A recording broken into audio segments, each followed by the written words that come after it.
بسم اللہ الرحمن الرحیم۔ اردو برائے جماعت چہارم یعنی چوتھی کلاس۔ السلام علیکم ورحمۃ اللہ وبرکاتہ۔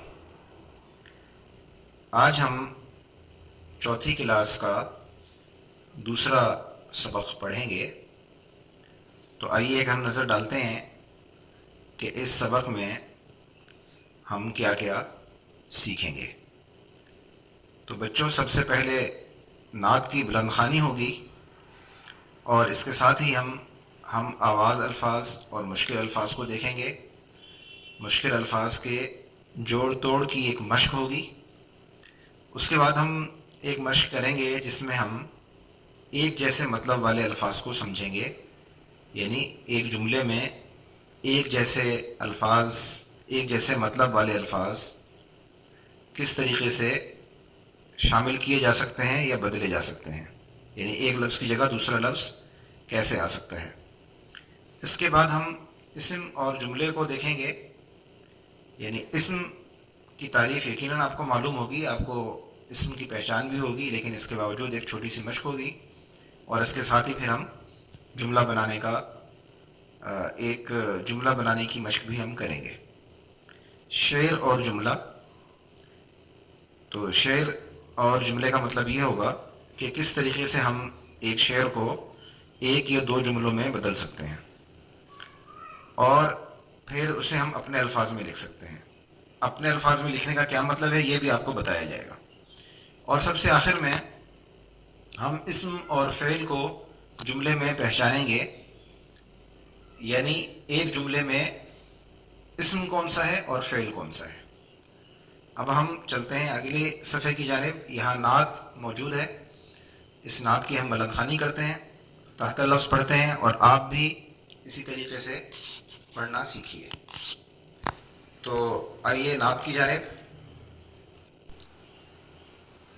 رحمت بن کر آنے والے، رحمت بن کر آنے والے، بگڑی بات بنانے والے، اس دنیا کے ویرانے میں، اس دنیا کے ویرانے میں پھول ہی پھول کھلانے والے، اچھی باتوں کی خوشبو سے دنیا کو مہکانے والے، ساری خلق میں سب سے اچھے، اچھائی پھیلانے والے،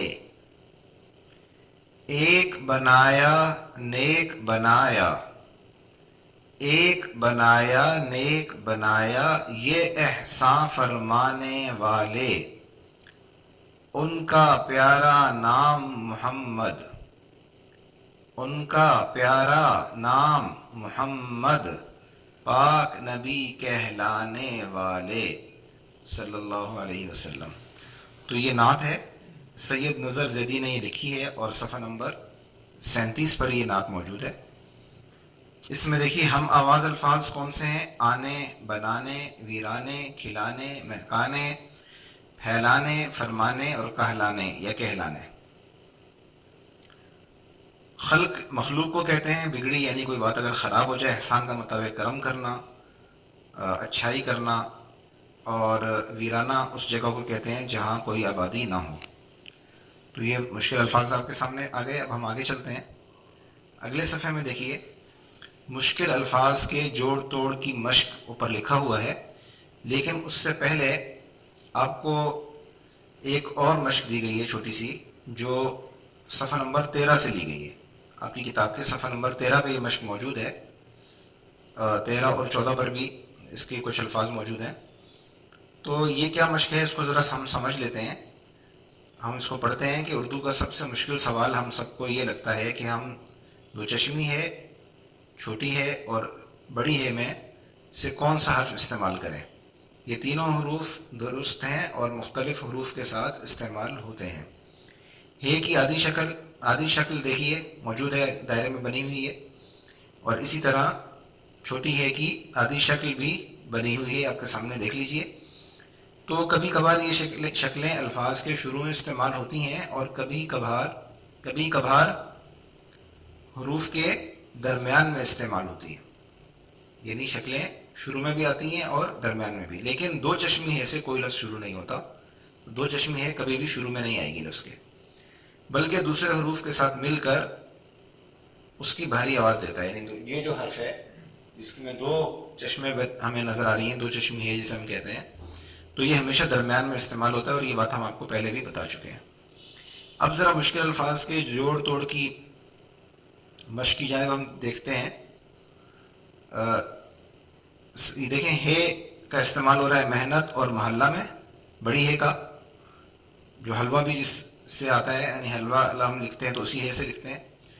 اسی طرح چھوٹی ہے جو ہاتھی کے شروع میں آتی ہے، یہاں اس کو درمیان میں لایا گیا ہے تاکہ آپ اس کی چھوٹی شکل کو پہچان لیں. اور دو چشمی ہے کا استعمال بھی آپ کو بتایا گیا ہے، کھیت اور گھاس. تو چھوٹی ہے یہی اور نہیں میں استعمال ہو رہی ہے، اور دو چشمی ہے کھیت اور گھاس میں استعمال ہو رہی ہے. نیچے جوڑ توڑ کر کے آپ کو بتایا گیا ہے کہ جیسے محنت کا لفظ ہے، آپ اس طرح اس کو اس کی اصل جو اس کے حروف تھے وہ یہ تھے، اور جب ان کو چھوٹی شکلوں میں ڈھالا گیا، چھوٹی شکلوں میں بنایا گیا، تو وہ کس طریقے سے بدل گئے. دلچسپ بات یہ ہے کہ جب ہے درمیان میں آتا ہے تو اس کی شکل بدل جاتی ہے. وہ آپ دیکھیے کہ اس کی شکل کیسی ہو جاتی ہے، اس کو پہچان لیجیے. اب ہم آگے چلتے ہیں. یہ آپ کی جو نعت کی مشق ہے اب وہ شروع ہو رہی ہے. مشکل الفاظ کے جوڑ توڑ سیکھنے سے الفاظ کا املا آسان ہو جاتا ہے. اب ہم اس سبق میں موجود مشکل الفاظ کے جوڑ توڑ کی مشق کرتے ہیں. تو یہ مشکل الفاظ کی مشق آپ کو دی گئی ہے، اور یہ آپ نے اپنی کتاب میں ہی کر لینی ہے.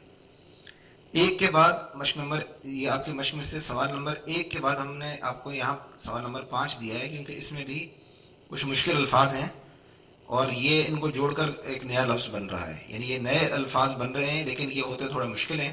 ان کو بنانا بچوں کو بسا اوقات مشکل لگتا ہے، اس لیے ہم نے اس کو یہاں آپ کے لیے پیش کر دیا ہے. آپ اس کو دیکھیے کس طرح ہے. مثال کے طور پر کالم نمبر 1 اور کالم نمبر 2 میں دیکھیں. کالم نمبر 1 میں سے ایک لفظ لینا ہے، اور کالم نمبر 2 سے دوسرا، اور دونوں کو جوڑ کر ایک نیا لفظ بنانا ہے. تو چونکہ یہ بھی ایک مشکل لفظ شمار ہوتے ہیں، اس لیے ہم نے انہیں آپ کے لیے یہاں دے دیا تاکہ آپ سمجھ لیں آسانی سے.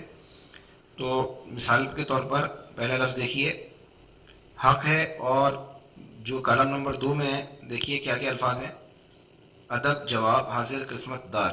تو حق کے ساتھ دار جڑتا ہے، تو اس کو ہم نے جوڑا اور ایک نیا لفظ بن گیا حقدار.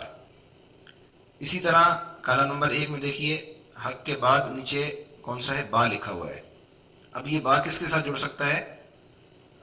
ادب، جواب، حاضر، قسمت اور دار میں سے کالم نمبر 2 میں جو موجود ہیں. تو کالم نمبر 1 کا با کالم نمبر 2 کے جو 5 الفاظ ہیں ان میں سے ادب کے ساتھ جڑ سکتا ہے. تو یہ با ادب ایک نیا لفظ بن جائے گا. تو اس طریقے سے آپ مزید 3 الفاظ بھی خود بنا لیجئے.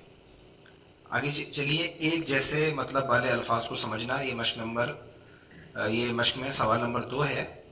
نیچے دیے گئے جملوں میں کچھ الفاظ کے نیچے لکیر لگائی گئی ہے. ان الفاظ کے معنی پر دائرہ بنائیں. دیکھیں حضرت محمد صلی اللہ علیہ وسلم پوری خلق کے لیے رحمت بن کر آئے. تو خلق کا مطلب ہوتا ہے مخلوق. تو یہاں جیم جو ہے اس میں مخلوق کا لفظ موجود ہے، تو آپ یہاں دائرہ بنائیں گے.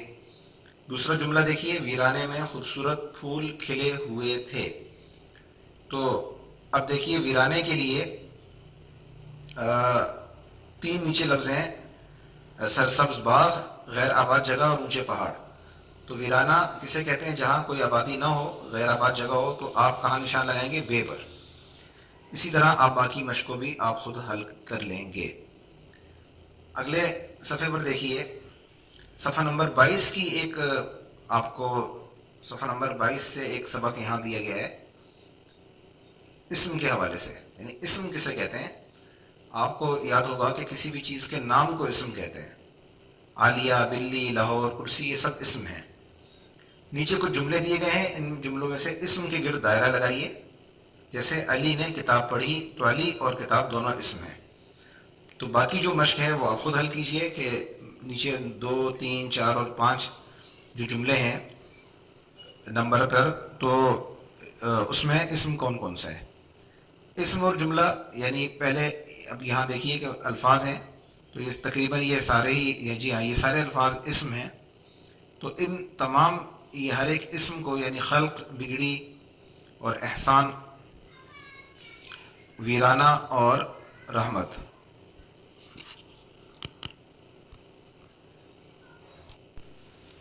تو خلق کا مطلب ہے مخلوق، بگڑی کا مطلب ہے خراب، اور احسان کا مطلب ہے کرم اور اچھا برتاؤ اور نوازنا، یہ سارے احسانات کے مطلب ہے. اور ویرانہ غیر آباد جگہ کو کہتے ہیں. رحمت کا مطلب ہے شفقت، محبت.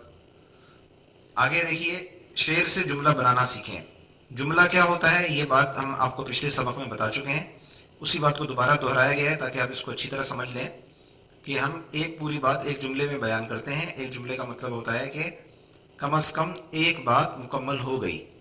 جیسے میں نے پانی پی لیا، گیند گم ہو گئی، اذان ہو رہی ہے. تو شعر بھی ایک جملے ہی کی طرح ہوتا ہے، کیونکہ شعر میں بھی ہم ایک بات کو مکمل کرتے ہیں. ایک مکمل بات ہوتی ہے شعر میں. اور بسا اوقات تو شعر کے چونکہ دو مصرے ہوتے ہیں، تو کبھی تو ایسا ہوتا ہے کہ دونوں مصروں میں ایک ایک بات مکمل ہو جاتی ہے، اور کبھی ایسا ہوتا ہے کہ دونوں مصروں سے مل کر ایک بات مکمل ہوتی ہے. اور جب یہ بات مکمل ہو جاتی ہے تو ہمیں کوئی ایک نئی بات پتہ چل جاتی ہے. تو اگر آپ کو شعر سمجھنے کا سلیقہ آ جائے تو حمد، نعت اور نظم سننے میں بھی لطف آتا ہے. تو شعر کو سمجھنے کا آسان طریقہ یہ ہے کہ شعر کے ہر مصرے کو ایک جملے میں بدل دیا جائے. تو اب آپ شعر کو جملے میں بدلنا سیکھیں. شعر ہے اچھی باتوں کی خوشبو سے دنیا کو مہکانے والے. اب یہ شعر آپ اپنے الفاظ میں لکھیں گے. اپنے الفاظ میں لکھنے کا مطلب نیچے موجود ہے آپ کے پاس.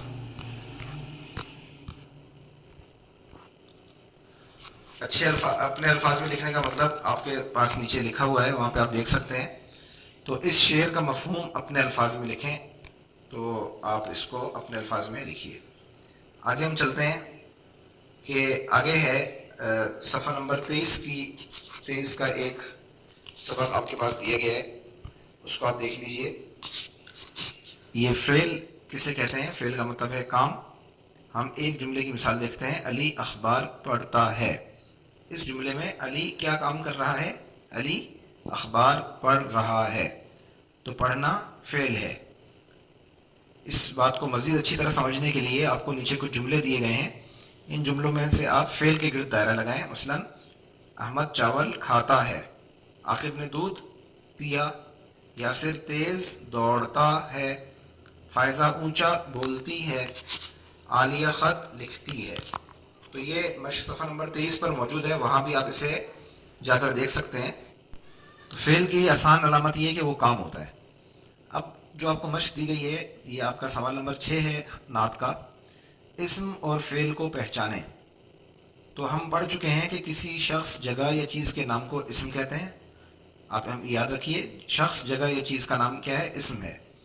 اور فعل ایسا لفظ ہے جو کسی کام کے ہونے یا کرنے کے بارے میں بتاتا ہے، یعنی فعل کام ہوتا ہے. تو دیے گئے جملوں میں سے اسم اور فعل کو الگ الگ کر کے لکھیں. بالکل آسان کام ہے. جو اسم ہے یعنی کسی شخص، جگہ یا چیز کا نام ہے، وہ اسم کے خانے میں آئے گا، اور جو کام ہے وہ فعل کے خانے میں آئے گا. تو امید ہے یہ ساری مشق آپ آسانی سے حل کر لیں گے. تو آپ یہ مشق حل کیجئے. السلام علیکم ورحمۃ اللہ وبرکاتہ.